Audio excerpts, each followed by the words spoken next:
46 साल बाद संभल में परिक्रमा शुरू हुई। सांस्कृतिक विरासत आपको क्या लग रहा है, फिर से लौटाने की कोशिश है संभल की? देश पुनः अपने अभिमान स्वाभिमान को प्राप्त कर रहा है।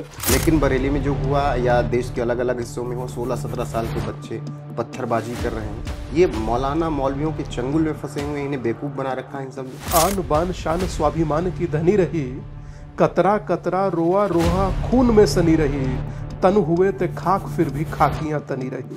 लेकिन इस देश का विपक्ष कहता है इस देश में हिंदू मुस्लिम हो रहा है। ये जाट ब्राह्मण गुजर यादव त्यागी बनिया प्रजापति दलित वाल्मीकि कर कर मिठास कर रहे हैं। लेकिन इसी देश का विपक्ष कहता रहा कि दियों पर पैसा फिजूल तरीके से क्यों खर्च करना है, क्रिसमस से सीख लो। सोशल मीडिया पर आई लव भिक्षा यात्रा भी चल रहा है। कंकड़ कंकड़ मेरा शंकर लहर लहर अविनाशी है, हाँ ये काशी है। स्वागत और अभिनंदन है आप सभी का। मैं हूं आपके साथ रोहित और आप देख रहे हैं एनएफ न्यूज। देश में इस वक्त तमाम ऐसे मुद्दे चल रहे हैं जो चर्चा का विषय है। वो चाहे संभल में 46 साल बाद परिक्रमा शुरू होना हो, या फिर त्योहारों में अब की इतनी स्वच्छता दिखनी हो, या इसके अलावा तमाम ऐसे ऑपरेशन चलाए जा रहे हैं जिसमें ऐसे साधु संतों पर एक्शन हो रहा है जो सनातन को बदनाम कर रहे हैं दूसरे धर्म के होकर, भगवा पहनकर। और भिक्षा यात्रा भी देश में चल रही है और भिक्षा यात्रा पर हमने बहुत चर्चा की। उसी चर्चा को विस्तार देने के लिए आज एक बार फिर से हमारे साथ दीपांकर जी महाराज हैं। बहुत बहुत स्वागत है महाराज जी आपका न्यूज़ पर। नमस्कार दादा, नमस्कार। मैं संभल से शुरुआत करूंगा कि 46 साल बाद संभल में परिक्रमा शुरू हुई। दंगे हुए थे, उसके बाद से परिक्रमा बंद थी। सांस्कृतिक विरासत आपको क्या लग रहा है, फिर से लौटाने की कोशिश है संभल की? मुझे लगता है कि संभल संभल रहा है, संभल सहज हो रहा है, संभल सकारात्मक हो रहा है, संभल एक वो दिशा ले रहा है जिस दिशा की आवश्यकता शायद संभल को बहुत लंबी अवधि से थी। एक उपद्रव के बाद संभल को, उसके संस्कारों को, उसकी सात्विकता को कैद कर देना मैं समझता हूं उचित नहीं था। मगर आज संभल पुनः स्वतंत्र होकर स्वच्छंद उड़ रहा है स्वतंत्र आकाश में। मैं समझता हूं कि ये संभल के लिए ही नहीं, संभल में रहने वाले लोगों के लिए भी शायद भव्यता और दिव्यता का, संस्कार और आस्था का अनुभव करने जैसा है कि जब उस परिक्रमा पर चल रहे होंगे, उस मार्ग पर चल रहे होंगे, तो कम से कम उस श्री नरी हरि नारायण को याद कर रहे होंगे और कल्की को याद कर रहे होंगे, जिससे संभल जाना जाता है, जिसकी आधारशिला भी पीछे प्रधानमंत्री जी ने रखा भी। तो मैं समझता हूं कि संभल संभल रहा है और ये सकारात्मक है। इसके लिए महाराज जी को और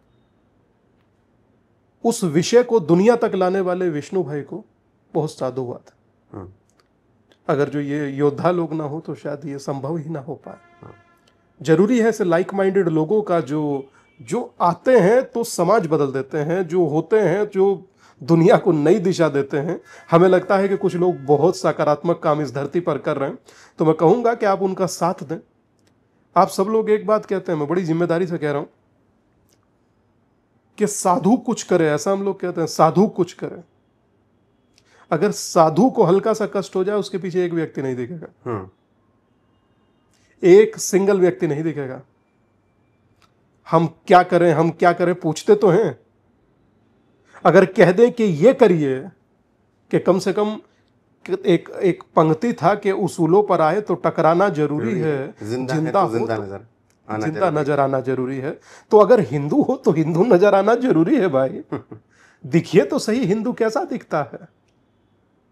तो मैं समझ रहा हूं कि देश पुनः अपने अभिमान स्वाभिमान को प्राप्त कर रहा है, तो उसका हर व्यक्ति को सहजता पूर्वक साथ देना चाहिए। सब काम सरकारें नहीं करती, कुछ समाज भी करता है। बिल्कुल। तो संभल के अलावा बरेली, जो कि मौलाना और मौलवियों के चंगुल में फंसा था, उसकी भी भव्यता, दिव्यता और सांस्कृतिक विरासत आपको लगता है लौटेगी? हाँ, मुझे लगता है कि अभी तक बरेली किस लिए विख्यात था और आज बरेली आगे भविष्य में किस लिए प्रसिद्ध होगा, ये तो देखने जैसा होगा। पर मुझे लगता है कि उस समय पर जो एक्शन हुआ और जिस प्रकार उसको इम्प्लीमेंट कराया यूपी पुलिस ने, तो आई लव यूपी पुलिस ही कहा जाएगा। तो और मुझे लगता है कि देखिए, हम सब लोग नेताओं को क्रेडिट देते हैं, हम सब लोग डिफरेंट लोगों को क्रेडिट देते हैं, मगर कोई क्रेडिट यूपी पुलिस को या पुलिस को नहीं देता, उसे क्रेडिट देने से बचता है। मुझे लगता है ये क्रेडिट सब खाकी को जाता है। और ये एक पंक्ति थी कि आन बान शान स्वाभिमान की धनी रही, कतरा कतरा रोआ रोहा खून में सनी रही, तन हुए ते खाक फिर भी खाकियां तनी रही। तो खाकी तनी रहे, उसको सैल्यूट जरूर होना चाहिए। और ये लोग रात में गश्त करते हैं तो हम अपने घरों में सो पाते हैं, वो सरहदों पर गश्त करते हैं तो देश सो पाता है। तो जरूर अपनी आर्म फोर्सेस का और अपनी पुलिस का मोरल हाई रखना चाहिए, मैं ऐसा समझता हूँ। और एक शब्द होता था ना, वो पिक्चर में डायलॉग था, बोले हाउस द जोश, तो हाई होना चाहिए।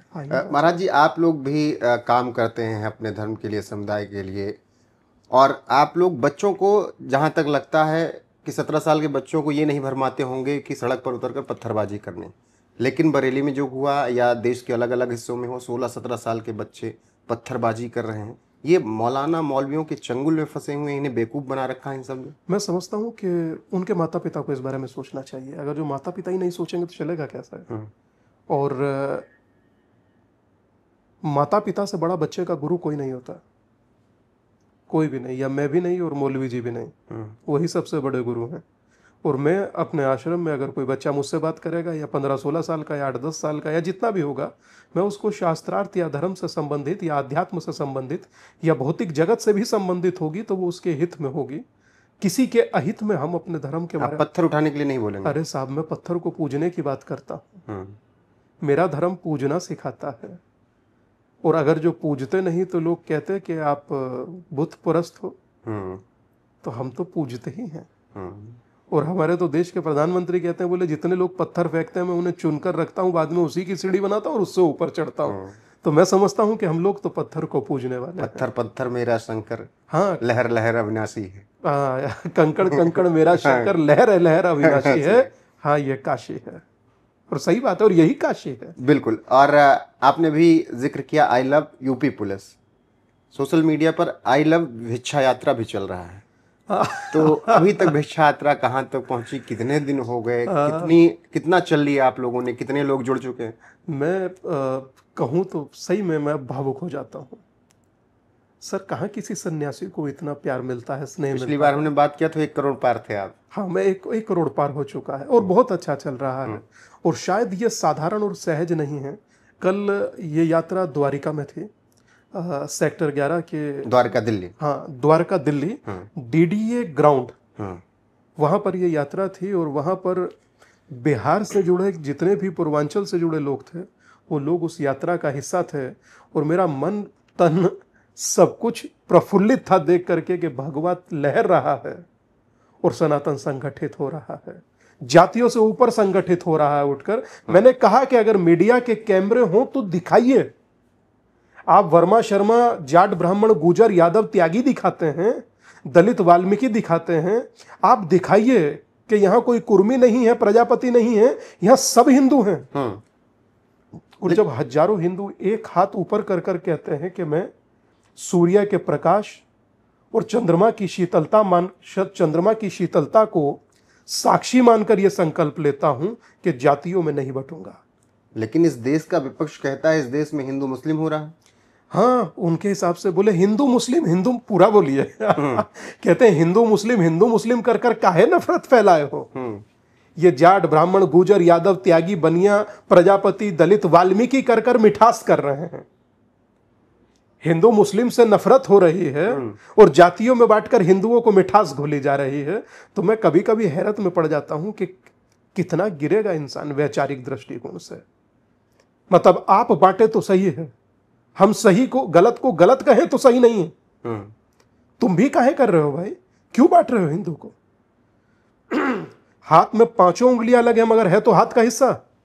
इसका अर्थ यह कोई ना कि हाथ आप उंगलियां ही अलग कर दीजिएगा। तो मेरा मानना है कि एक आप पत्ता तोड़ दीजिए, ये कोई कागज है, आप इसको फाड़ दीजिए, फट गया, सिंपल है। अगर यही मैं ला करके इतना बड़ा गट्ठड़ रख दूं, आप फाड़ कर दिखाइए। तो ये जातियों में इसीलिए बांट रहे हैं ताकि अलग करके तोड़ा जाए। हाँ, और तोड़ करके खत्म किया जाए, तोड़ करके खत्म किया जाए, और खत्म ये कर ही रहे हैं। Divide and rule, divide and rule. और यही किया था British census commissioner Herbert Risley ने। यही देश का विपक्ष कर रहा है, जातियों में बांटने का। और जातियों में पक्ष बांटे या विपक्ष, कोई भी हो, गलत है। देश जातियों में नहीं बंटना चाहिए, हिंदू जातियों में नहीं बंटना चाहिए। यार, मैं हिंदू का दिया खाता हूं, हिंदू का दिया पहनता हूं, हिंदू का दिया कार में चलता हूं, हिंदू के दिए दूरभाष से हेलो करता हूं। मेरा फर्ज बनता है कि मैं उसको संगठित करूं, जोड़ूं और एक करूं, और मैं अंतिम सांस तक करूंगा। लेकिन इसी देश में आप जब अभी दीपोत्सव हुआ, दिवाली हुई, छठ पर्व अभी हुआ संपन्न, और अब की भव्यता और स्वच्छता दिखी दिल्ली में भी, देश के अलग अलग हिस्सों में। लेकिन इसी देश का विपक्ष कहता रहा कि दियों पर पैसा फिजूल तरीके से क्यों खर्च करना है, क्रिसमस से सीख लो। ठीक है, ये अब इसको दृष्टिकोण बदलिए देखने का। आप क्रिसमस से सीख कर कैंडल जला दीजिए, यही चाह रहे हैं, या लाइट जला लीजिए। लाइट जला लिए महीनों चलेगी। हाँ, तो लाइट जलाइए तो ये कहेंगे गरीबों के हिस्से का, लाइट तो अमीर फूक रहे हैं, बराबर। अगर आप दिया जलाएंगे तो बोले तेल गरीबों में बांट दो, 25 दिन तड़का लगेगा। अब वही गरीब ही दिया जला रहा है, वही गरीब। हमारे यहाँ तो सामने लाला जी हैं, उन्होंने अपने, बहुत निर्धन व्यक्ति हैं बेचारे, घास फूस के छप्पर में रहते हैं, उन्होंने अपने छप्पर पर लड़ी डाली हुई थी, दिया जल रहा था। उनको ये कहां से डायलॉग सुना? मैं राजनेता या राजनीति नहीं करना चाहता, वरना बोलने को सच में बहुत कुछ है। इतना कुछ है कि हजारों महोत्सव यहां हुए हैं, उसमें क्या था, पर फिर भी नहीं कहूंगा, क्योंकि मेरा ये जनता समझ जाएगी। नहीं, मेरा ये कार्य ही नहीं है कि मैं इस पर कोई व्यंग करूं या बात कहूं। 100 करोड़ लोगों के त्योहारों को अपमानित और बदनाम करने का काम राजनीति को छोड़ना होगा। किसी एक का तुष्टीकरण करना है, आप चद्दर की तरह बिछ जाइए, मुझे कोई लेना देना नहीं, पर हमें अपमानित मत कीजिए, क्योंकि हम भी आप ही के भाई हैं। मगर आपकी राजनीति की हम शिकार नहीं होने वाले। नहीं, वही लोग ये भी कहते हैं कि कहीं पीपल के नीचे पत्थर रख दो, चंदन लगा दो, मंदिर हो गया। हाँ, तो है ही। हम तो कहते हैं कंकड़ कंकड़ पत्थर जिसका लहर लहर अविनाशी है। हाँ, ये काशी, हम तो मान ही रहे हैं कंकड़ को। और अब हम क्या मान रहे हैं? 2012 की बात है, 14 अप्रैल के लगभग, दुनिया की सबसे बड़ी लेबोरेटरी, सन लेबोरेटरी में जो शोध हुआ, जिसे कहा जाता है हिग्स बोसोन, वो है ही गॉड पार्टिकल। उन्होंने कहा गॉड पार्टिकल का खोज हो गया। मतलब कंकड़ कंकड़ में परमात्मा का वास है, गॉड पार्टिकल है। अब जब विज्ञान मान रहा है तो हमें मानने ना मानने, हम तो पहले से ही मानते आए हैं। आध्यात्म और विज्ञान में यही मत भिन्नता है कि वो चलकर मानता है और हम मानकर चलते हैं, तो हम तो मान ही के चल ही रहे हैं। इतना भव्य दीपोत्सव हुआ अयोध्या में, क्या उसकी टीज है इन लोगों की? क्यों इतना भव्य दीपोत्सव हो रहा है? अयोध्या की पहचान क्यों लौट आई सदियों बाद? पुराना वैभव क्यों लौटा है? हाँ, त्रेता जैसा वैभव कैसे लौट गया? इसी का दर्द हो सकता है। और हमें लगता है किसी के दर्द की फिक्र किए बगैर आपको आगे बढ़ना चाहिए, क्योंकि किस किस को देखिए, किस किस को रोइए। आप विकास कीजिए और विजयी होइए। मैं तो यही कहूंगा, आप विकास पर फोकस कीजिए। ये बहुत पहले से चल रहा है, आज से थोड़ी चल रहा है। कभी इसी देश में रघुपति राघव राजा राम, हाँ? पतित पावन सीताराम, और फिर आगे जोड़ दिया गया ईश्वर अल्लाह तेरो नाम, सबको सन्मत दे भगवान। नहीं, ये मैं आपको बताना चाहूंगा, और आपके दर्शकों को भी, जो करोड़ों दर्शक आपके हैं, ये लक्ष्मण आचार्य का लिखा हुआ, लक्ष्मण आचार्य का लिखा हुआ ओरिजिनल है। रघुपति राघव राजा राम, पति तपावन सीताराम, सुंदर विग्रह मेघा श्याम, गंगा तुलसी शालीग्राम, भद्र गिरीश्वर सीताराम, भगत जन प्रिय सीताराम। ये ओरिजिनल है। तो ये ईश्वर अल्लाह तेरो नाम कहाँ से आ गया? ये गांधी जी द्वारा निर्मित है। पर मैं पुष्टिकरण था वो भी। देखिए, आप उसे अब कहे चाहे जो लीजिए, मगर मुझे ओरिजिनल ज्यादा समझ में आता है, क्योंकि भगत जनप्रिय सीताराम, क्योंकि सभी को जोड़कर चलने का कार्य जो राम ने किया, आदिवासी, बनवासी, गिरवासी, मल्लाह, सबको साथ लेकर, निषाद रात को साथ लेकर के चले, शबरी के झूठे बेर खाए। मैं समझता हूं कि जो राम हो सकते हैं, एक शानदार योद्धा जो युद्ध में खड़े होकर के, युद्ध भूमि में खड़े होकर युद्ध लड़ रहे हैं, सबको जोड़कर अपने साथ लेकर चल रहे हैं, और देवता होकर लोगों का मार्ग प्रशस्त कर रहे हैं। एक राम ऐसे देवता हैं जो युद्ध भूमि में खड़े होकर युद्ध लड़ रहे हैं, और एक कृष्ण ऐसे देवता हैं जो युद्ध लड़ा रहे हैं। और मैं समझता हूं जो युद्ध लड़ाता है उन दोनों में हल्का सा अंतर यह होता है, आप मर्यादा में रहें कैसे, उसके लिए आप रामायण पढ़िए। मर्यादा में रखें कैसे, उसके लिए श्रीमद् भगवद गीता पढ़िए। आप ये उनको ज्ञान दे रहे हैं जो तो काल्पनिक मानते हैं राम को। हाँ, मुझे लगता है काल्पनिक किसी के कहने से क्या हो पाता है। किसी के कहने से कुछ चीज काल्पनिक कोई ना होती है। अच्छा, ये बेसिक इसीलिए साहस जुटाकर काल्पनिक वगैरह कुछ कह देते हैं, क्योंकि उन्हें पता था कि समाज अभी बटा हुआ है, पर अब समाज संगठित हो रहा है, सचेत हो रहा है, यूनाइट हो रहा है। तो मुझे नहीं लगता कि अब आप कुछ भी ऐसा कह करके बचकर निकल जाएंगे। मैं फिर कहना चाहता हूं कि राजनीति को धर्म पर टिप्पणी से पहले बचना चाहिए, खासकर सनातन धर्म पर टिप्पणी से बचना चाहिए। लोगों को तकलीफ होती है। धर्म तो एक ही है ना, बाकी तो मजहब समुदाय होगा। हाँ, वो बेसिक मजहब एक अलग चीज है, धर्म एक अलग चीज है। मनुष्य द्वारा चलाया हुआ जो भी है वो मजहब कहलाता है या पंथ कहलाता है, और जो ना जिसका आदि कोई ना कोई अंत है वो धर्म होता है, और वो सनातन है, जिसे शायद हम भी पढ़ते आए हैं, हमारे पूर्वज भी पढ़ते पढ़ते चले गए, तो वो सनातन है। मुझे लगता है कि काल्पनिक कहना, शायद हमें लगता है कि अपने स्तर के अकॉर्डिंग बोलना हो गया। अच्छा, धर्म पे बात जब हो रही है, त्योहारों पर हो रही है, तो छठ और दिवाली में अब की ऐसी भव्यता दिखी है। दिल्ली में आपने तस्वीरें देखी, हर बार से ठीक ठाक यमुना जी साफ रही। कश्मीर लाल चौक पर दीपोत्सव मनाया गया, जहां कभी पाकिस्तान का झंडा लगा करता था। देखिए, ये विचारधारा की बात है, सिर्फ विचार की बात है। अगर आपका देश को एक दृष्टिकोण से देखने का अगर नजरिया है तो हर जगह दिया जलेगा, हर जगह लोग एक दूसरे से गले मिलेंगे। और अगर आपके देखने का नजरिया मात्र तुष्टीकरण है तो देश में आग लगेगी, जो अब तक लगी रही। मैं समझता हूं कि दिल्ली ने एक विचारधारा को चुना। आज उसका परिणाम यह है कि कल जहां मैं यात्रा कर रहा था द्वारका सेक्टर 11 में, वहां भगवा के अतिरिक्त कुछ लहर नहीं रहा था। जहां मैं यात्रा कर रहा था वहां मुझे लोग भी भगवा ही पहने दिख रहे थे। पर यह नहीं है कि वो भगवा नहीं पहने थे, मैं वैसे कह रहा हूं, भगवा ही पहने दिख रहे थे।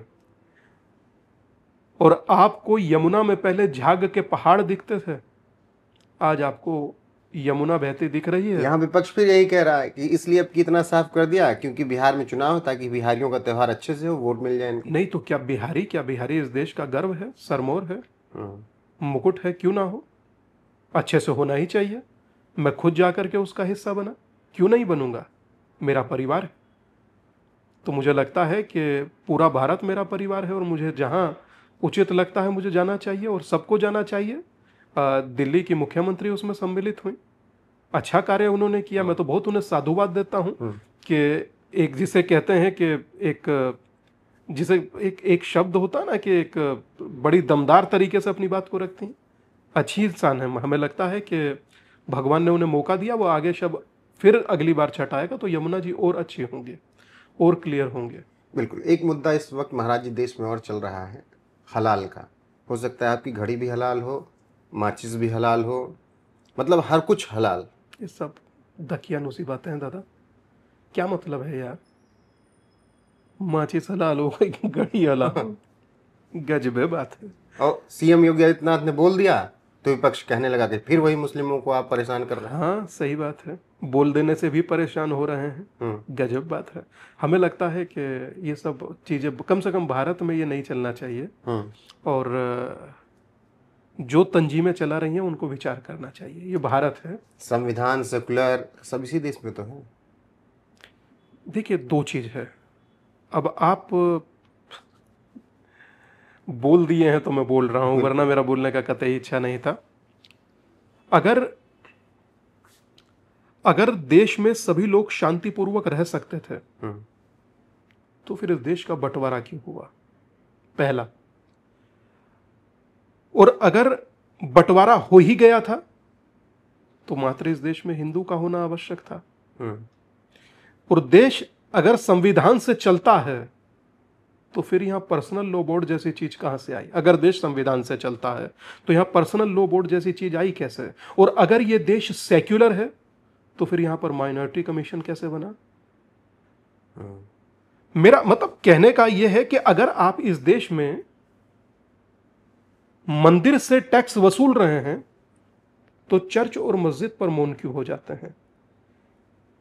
ये 4-5 मेरे सवाल हैं। इस सवाल को एक एक कर कर दिखाइएगा, मैं चाहता हूं लोग इस पर विचार करें कि ये हो क्या रहा है। बस मेरा फिर आग्रह है, अहंकार से हर व्यक्ति को बचना चाहिए। अहंकार किसी भी व्यक्ति को डुबो देता है।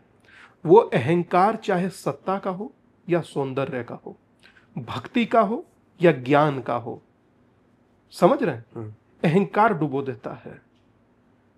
अहंकार से बचिए। चाहे किसी के पास आज परमात्मा ने ताकत दी है तो उसका सकारात्मक यूटिलाइजेशन किया जाए, और जो गरीब है उसको गले लगाया जाए। उसे ये ना होने का एहसास दिया जाए कि हम तेरे लिए बहुत बड़े हैं, नहीं, हम तेरे परिवार हैं। होना ये चाहिए। क्योंकि मुझे आज भी याद है, राम और रावण में मौलिक अंतर यही था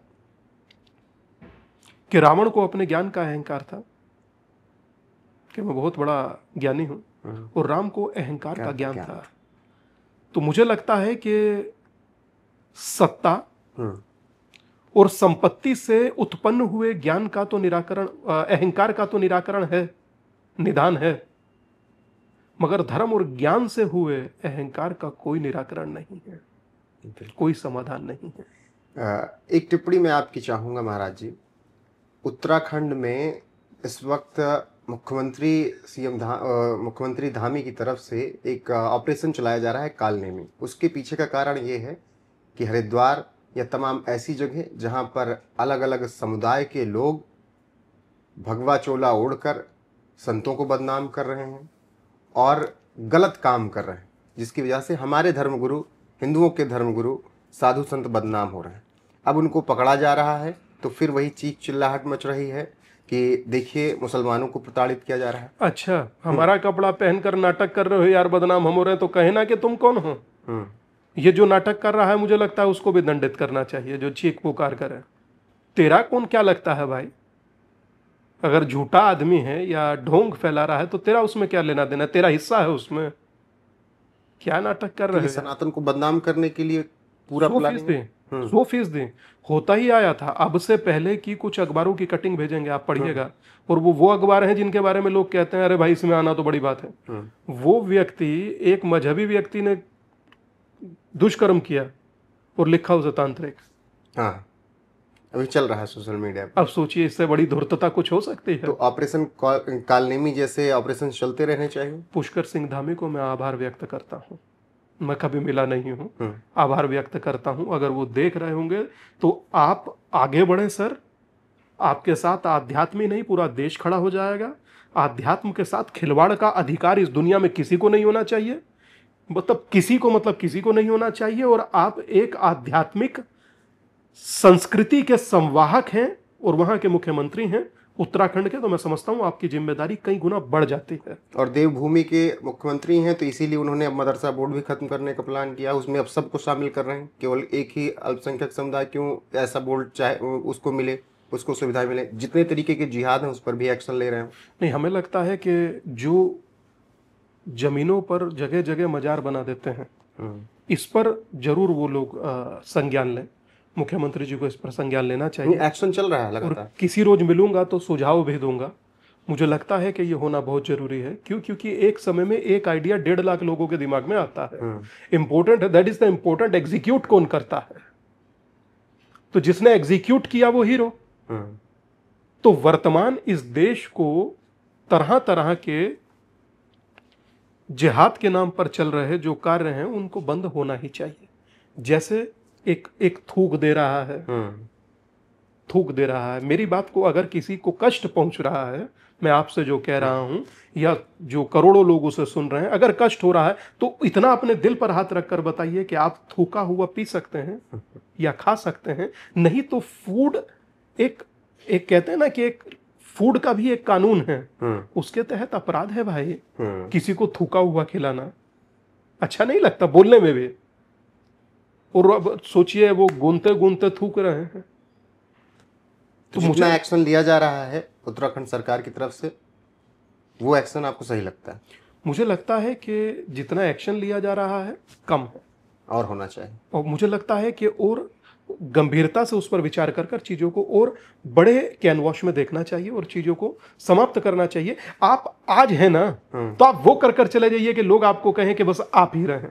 बिल्कुल, और वो हो रहा है उत्तराखंड में। आखिर में महाराज जी, भिक्षा यात्रा को लेकर और कुछ जानकारी आप देना चाहें, आगे की प्लानिंग क्या है वो? मुझे लगता है कि ये यात्रा अभी तक 7 राज्यों में चल रही है, तो मैं समझता हूँ कि इसको और विराटता और इसको और व्यापकता दी जाए।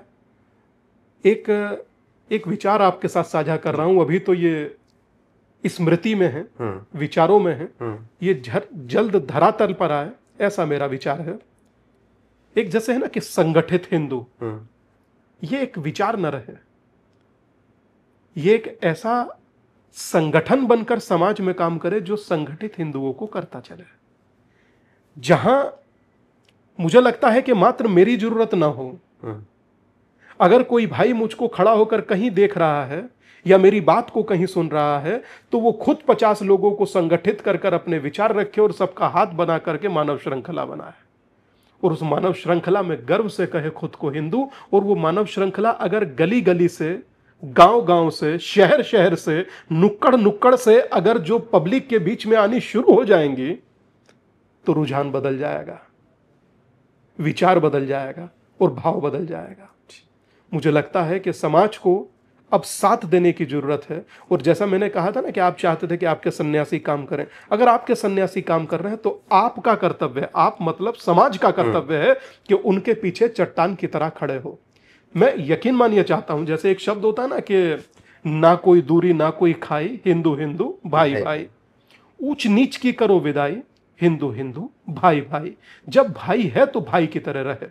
और कोई किसी एक वर्ग, कोई, मैं सभी से कह रहा हूं, एक दूसरे को छोटा दिखाने की कोशिश मत कीजिए, देवी देवताओं पर अभद्र टिप्पणी मत कीजिए, किसी के विरुद्ध मत बोलिए, हो सके तो अपने पक्ष में बोलिए। अगर विरुद्ध में बोलेंगे तो किसी को भी कष्ट होगा और वो आपकी बात को रिवोल्ट करेगा, और वो रिवोल्ट गलत है। इतना ही कहूंगा, साथ दें, आगे संसार और समाज तुम्हारा है, वरना कश्मीर से यहां आए, यहां से कहां जाओगे, ये तय आप करो। बहुत बहुत धन्यवाद महाराज जी आपका हमारे साथ जुड़ने के लिए और अपने विचार साझा करने के लिए। आपकी राय क्या है इस पूरी बातचीत पर, कमेंट सेक्शन में जाकर बताइएगा जरूर। वीडियो को शेयर कीजिएगा, लाइक कीजिएगा, चैनल को सब्सक्राइब करना ना भूलिएगा। बने रहिएगा हमारे साथ लगातार। नमस्कार।